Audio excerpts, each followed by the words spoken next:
शीर्षो online classes के YouTube channel पर आप सभी का एक बार फिर से स्वागत है। राधे राधे आप सभी को।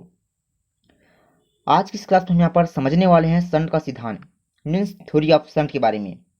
संट किसे कहते हैं, इसके लाभ क्या क्या होते हैं, इसकी हानियाँ कितनी होती है। एक बेहतरीन क्लास रहेगा हमारे दोस्त आप सभी के यहाँ पर, ठीक है ना। और अभी तक आपने हमारे यूट्यूब चैनल को सब्सक्राइब नहीं किया है तो एक बार चैनल को सब्सक्राइब जरूर कर लें, जिससे कि इसी तरह की क्लासेस का कह सकते हैं कि आगामी नोटिफिकेशन आप सभी को बिल्कुल समय पर मिल सके। देखिएगा ये क्वेश्चन भी काफ़ी रिपीटेड क्वेश्चन है दोस्तों। यहाँ पर बहुत बार एग्जाम में पूछा गया है कि संट किसे कहते हैं, इसके सिद्धांत क्या होते हैं, इसके लाभ और हानियाँ क्या क्या होती है। तो चलिए आज की इस क्लास में हम सारी चीज़ों को आप सभी के सामने यहाँ पर रख रहे हैं। देखिए पहले मैं कुछ बातें आपको बता देता हूँ कि संट का सिद्धांत, आप यहाँ पर संट का सिद्धांत जो होता है इसको कैसे समझेंगे। देखिएगा आपको यहाँ पर बताना है कि संट का सिद्धांत समझने के लिए हम क्या करेंगे। सबसे पहले हम एक परिपथ तैयार करेंगे, ठीक है ना। परिपथ में हमने एक धारामापी लिया है, एक साइड में हमारा क्या रहेगा तो धारामापी रहेगा जिसको हम यहाँ पर जी से प्रदर्शित करेंगे। दूसरी साइड में हमारा संट लगा रहेगा जिसे हम यहाँ पर धारामापी के सम्मुख रखेंगे। और ये जो संट लगा होता है इसको हम यहाँ पर पैरेलल क्रम में लगाएंगे, मतलब समांतर क्रम में लगाएंगे, ठीक है ना। जो विद्युत परिपथ होती है समांतर को दो क्रम में लगाया जाता है, एक समांतर क्रम में दूसरा श्रेणी क्रम में। तो ये जो संट लगा होता है ये पैरेलल क्रम में लगा होता है, समांतर क्रम में लगा होता है, जिसे ए से हम प्रदर्शित करेंगे। संट को किससे प्रदर्शित किया जाएगा तो ए से प्रदर्शित किया जाएगा। धारामापी को किससे प्रदर्शित किया जाएगा तो इसको हम जी से प्रदर्शित करेंगे। अब देखिएगा धारामापी से बहने वाली धारा को हम यहाँ पर आई जी से तथा संट में बहने वाली धारा को हम यहाँ पर आई ए से प्रदर्शित करेंगे। ये आपको यहाँ पर ध्यान में अच्छे से रखना है, ठीक है ना। क्योंकि ये जो धारा होती है ये क्या है तो ये हमारे यहाँ पर एक मुख्य धारा है। ये क्या है, ये एक मुख्य धारा है। मतलब हमको यहाँ पर ध्यान में रखना है कि जब हम परिपथ में धारा प्रवाहित करते हैं तो आगे चल करके यही धारा जो है दो भागों में बढ़ जाती है। एक धारा किसमें जाएगा तो धारामापी की ओर जाएगा, तो जो धारामापी की ओर बहेगा उसको हम यहाँ पर आई जी बताएंगे, ठीक है ना। और जो संट की ओर बहेगा उसको हम यहाँ पर आई एस बताएंगे। तो ये आई एस और आई जी ये भी आपको अच्छे से यहाँ पर समझ लेना है। अब बात करते हैं आगे। अब देखिए ये फिगर आपके लिए इंपॉर्टेंट नहीं है, हम वही फिगर आपके लिए यहाँ पर लेकर के चलेंगे जो आप अच्छे से समझ सकते हैं। देखिएगा अब मैं आपको बता देता हूँ कि क्वेश्चन किस प्रकार से एग्जाम सेंटर में आपसे पूछे जाएंगे, ठीक है ना। तो क्वेश्चन आपका यहाँ से बनना स्टार्ट होता है कि संट किसे कहते हैं, इसका सिद्धांत क्या है, किसी धारामापी चल कुंडली के साथ संट लगाने में क्या क्या लाभ होंगे और क्या क्या हानियाँ होंगी। यही तो ऐसा इसी प्रकार से क्वेश्चन आपसे पूछ सकते हैं, ठीक है ना। ऐसे ही क्वेश्चन आपसे एग्जाम सेंटर में पूछे जाएंगे। तो देखिए अब समझते हैं यहाँ पर भाई कि संट क्या होता है। देखिएगा आपको यहाँ पर बताना है कि संट क्या है तो ये कम प्रतिरोध का तार होता है जो कि धारामापी में कुंडली के समांतर क्रम में ये संयोजित किया जाता है, मतलब इसको जोड़ा जाता है। संट या पार्श्ववाही पार्श्वपथ कहलाता है। संट को हम पार्श्ववाही भी बोलते हैं और इसको हम पार्श्वपथ भी कहते हैं। इसके दो नाम हो गए, ठीक है। हम चलिए अब मान लेते हैं यहाँ से कि धारामापी का प्रतिरोध क्या है तो जी है। उस कुंडली के समांतर क्रम में जोड़े गए संट का प्रतिरोध है। परिपथ में प्रवाहित होने वाली मुख्य धारा का मान क्या है आई। ये जो आई है ये क्या है एक मुख्य धारा है। अभी मैंने बताया आप सभी को यहाँ पर ना कि आई क्या है हमारा मुख्य धारा है। परिपथ में मुख्य धारा आई जी भाग कुंडली में से और आई एस भाग संट में से प्रवाहित होकर बहता है ये, ठीक। तो ये भी आपको अच्छे से ध्यान में रख लेना है। अच्छा एक बार फिर मैं आपको यहाँ पर रिपीट करके बताता हूँ कि संट क्या है तो ये एक निम्न प्रतिरोध का तार होता है जो किसी कुंडली नहीं कहेंगे, परिपथ में समांतर क्रम ये जोड़ा जाता है। आपने अपने घरों में बहुत सारे फ्यूज देखे हैं, तो उस फ्यूज में जो अंदर में जो पतली सी तार लगी होती है वो कैसा होता है तो वो जो होता है कह सकते हैं वह उच्च प्रतिरोध का होता है और निम्न गलनांक होता है। लेकिन संट इसके थोड़ा सा विपरीत काम करेगा। अब यहाँ पर जो संट का प्रतिरोध होता है तो वह कैसा होता है तो ये होता है कम प्रतिरोध का। फ्यूज कैसा होता है तो वो होता है ज़्यादा प्रतिरोध का, ठीक। तो कुछ यही बातें मैं आपको यहाँ पर बताना चाहता हूँ, ठीक है। इसको आप अच्छे से ध्यान में यहाँ पर रख लेंगे। अब चलते हैं हम इस फिगर के माध्यम से कुछ और बातों को समझते हैं। देखिए मान लेते हैं कि ये हमारा क्या हो गया, ये हमारा हो जाएगा यहाँ पर एक परिपथ हो गया। क्या हो गया, यही हमारा एक परिपथ हो गया। मैंने आपको अभी बताया इसके बारे में। यही हमारा क्या होता है एक इस प्रकार से जो बना हुआ है ये हमारा परिपथ हो गया। यहाँ पर हमने एक धारामापी लगा रखा है, धारामापी को जिसको हम यहाँ पर जी से प्रदर्शित किए हैं। दूसरी ओर हमने यहाँ पर प्रतिरोध लगाया है, जिसको हम यहाँ पर ए से प्रदर्शित करेंगे। प्रतिरोध मतलब आप यहाँ पर शंट बताएंगे ना, ठीक, आप यहाँ पर क्या बताएंगे, शंट बताएंगे यहाँ पर। अब हमने क्या किया है, इस परिपथ में हमने एक मुख्य धारा जिसको हम यहाँ पर आई से प्रदर्शित करेंगे। किससे प्रदर्शित करेंगे, आई से। इसमें हमने धारा प्रवाहित की, तो आगे चल के यही धारा जो दो भागों में बढ़ गई, जो धारा मापी में गई ये धारा हमारा आई जी बन गया, और जो हमारा शंट की तरफ गया है, इसमें गया है, ये हमारा आई एस बन गया यहाँ पर। यही तो मैं आपको यहाँ पर बताना चाह रहा हूँ कि ठीक है ना, कि ये जो धारा है आगे चलकर दो भागों में बटा है, आई जी और आई एस के रूप में। आगे बढ़ते हैं। शंट व धारामापी की सिरों का विभवांतर कैसा है, तो आपको यहाँ पर ध्यान में रखना होगा कि इसकी विभवांतर मतलब धारामापी और शंट के बीच का विभवांतर कैसा है, तो विभवांतर हमारा हम v बताएंगे। क्या बताएंगे, v। तो हम यहाँ पर अब ओम की सहायता से यहाँ से लेकर चलेंगे आगे की गणितीय व्यंजक को, क्योंकि हम यहाँ पर परिपथ की बात कर रहे हैं, तो बगैर हम ओम के नियम की सहायता से इसकी आगे हम गणना नहीं कर पाएंगे। तो ओम का नियम हमारे लिए यहाँ पर बेहद जरूरी है। तो ओम का नियम भी मैंने आपको पिछले क्लास में इसके बारे में सारी डिटेल दे दी थी, ठीक है ना, कि ओम कहाँ के थे, ओम ने किस सन में जो है ओम का नियम अस्तित्व में लाया था, ये भी मैं आपको अच्छे से वहाँ पर एक्सप्लेन किया था। यदि आपको सारी चीज़ें समझ में नहीं आया है तो एक बार प्लेलिस्ट में जाकर आप ओम के नियम को अच्छे से ऑब्जर्व कर सकते हैं। तो चलिए यहाँ से हम आगे बढ़ते हैं ओम के नियम से लेकर के। ये हमारा क्या हो गया, तो ये हमारा विभवांतर हो गया, ठीक है ना। तो ये जो धारा बड़ी है मुख्य धारा, ये हमारा धारामापी में हमारा आई जी जी धारा बनेगा। दूसरी ओर जो दूसरा विभवांतर हमारा रहेगा, जिसको हम अभी शंट में प्रवाहित कर रहे हैं, शंट की ओर बह रहा है हमारा धारा जो है, तो ये धारा जो है अब आई एस एस के फॉर्म में ये आगे बढ़ेगा, क्योंकि दोनों इक्वल हैं, ठीक है ना, क्योंकि दोनों जो है इक्वल है, बराबर की स्थिति में रहेंगे, क्योंकि शंट और धारामापी के सिरों का विभवांतर कैसा है, ये भी है। इसी नाम से हम दोनों के बीच में इस प्रकार सा बराबर का चिन्ह लगा कर चलेंगे। अब देखिए यहाँ पर मैं आपको बता देता हूँ कि ये जो हमारा धारामापी में प्रवाहित होने वाली धारा है, ठीक है ना, ये क्या है, ये धारामापी के गुणनफल के रूप में है। दूसरी ओर जो शंट में प्रवाहित होने वाली धारा है, ये भी क्या है, ये धारा शंट की गुणनफल के रूप में है।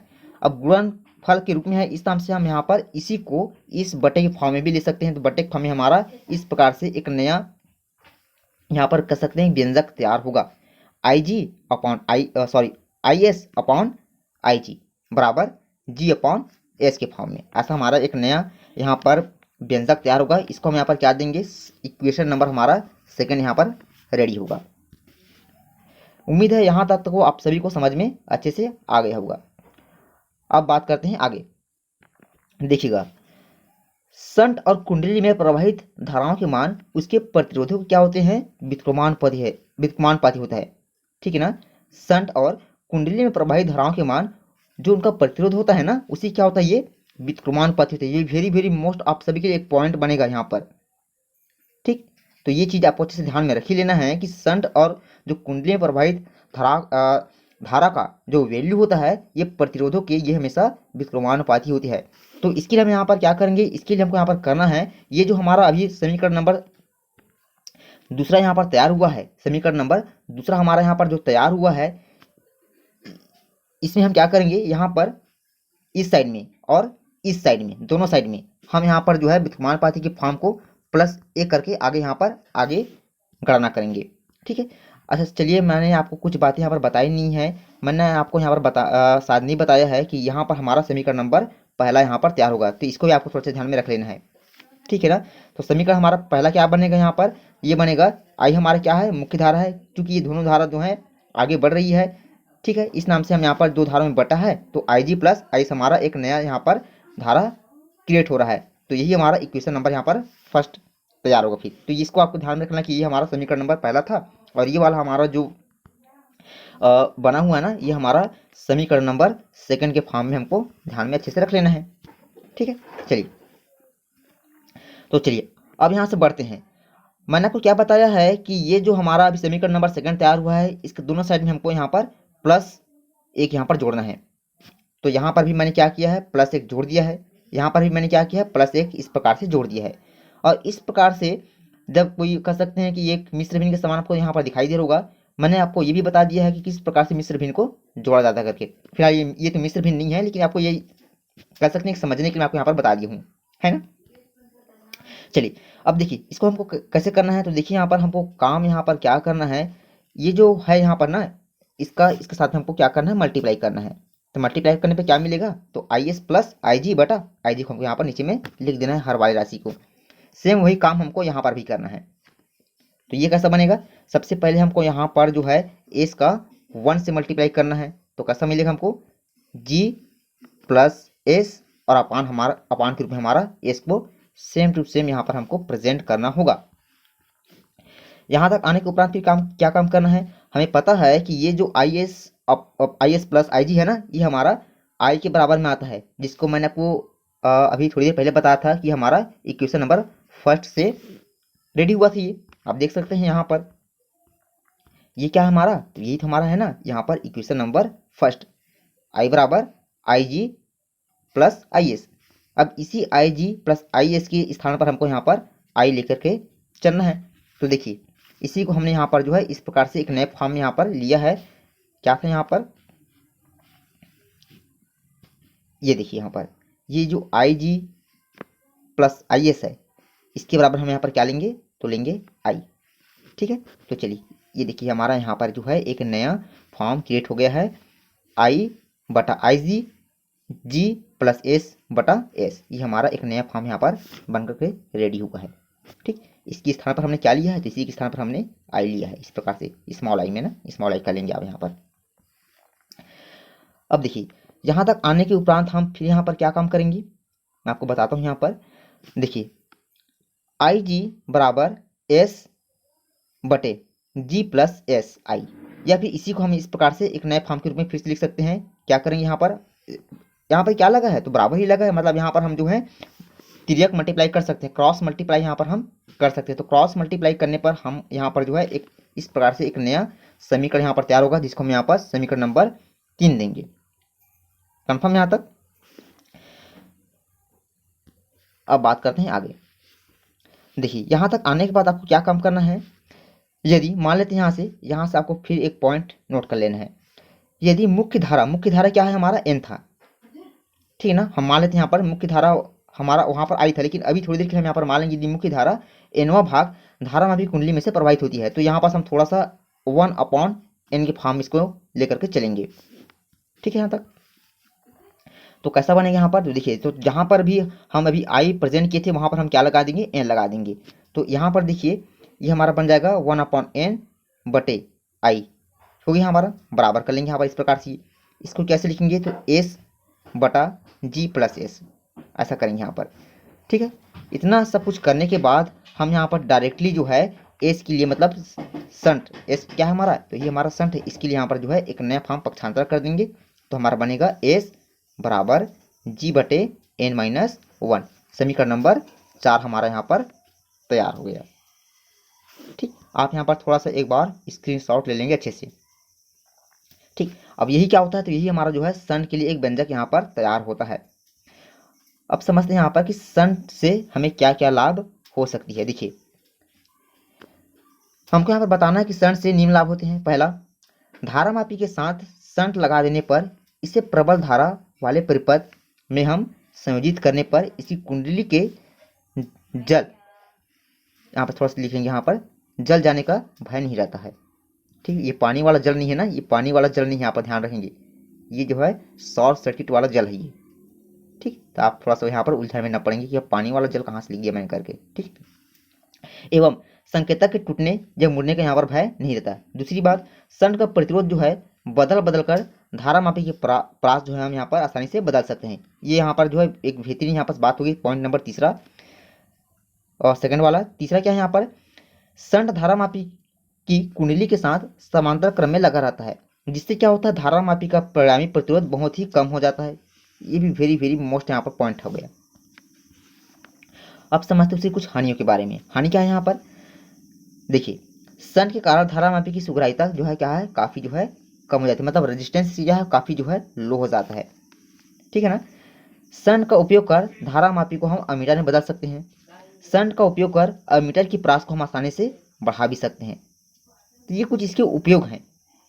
हानि के रूप में कुछ बातें यहाँ पर ध्यान में आपको रख लेनी है, और ये क्या है, इसके कुछ उपयोग है, पहला और ये दूसरा, ये वाला हमारा उपयोग वाला, ये वाला हमारा हानि वाला। हानि में आपको सिर्फ एक ही पॉइंट यहाँ पर मिला हुआ है, एक पॉइंट आपको अच्छे ध्यान में यहाँ पर रख लेना है, ठीक है ना। उपयोग हमने यहाँ पर दो बता दिए आप सभी को। यहाँ पर शंट का उपयोग कर हम धारामापी को अमीटर में बदल सकते हैं। दूसरा, शंट का उपयोग कर हम अमीटर की परास जो होती है इसको हम यहाँ पर आसानी से बढ़ा सकते हैं, ठीक। तो इतना तो आप सभी को यहाँ पर अच्छे से समझ में आया होगा। तो चलिए, आपने अभी तक हमारे यूट्यूब चैनल को यदि सब्सक्राइब नहीं किया है तो एक बार चैनल को सब्सक्राइब जरूर कर लेंगे, जिससे किसी तरह की क्लासेस का नोटिफिकेशन आप सभी को बिल्कुल समय पर मिल सके।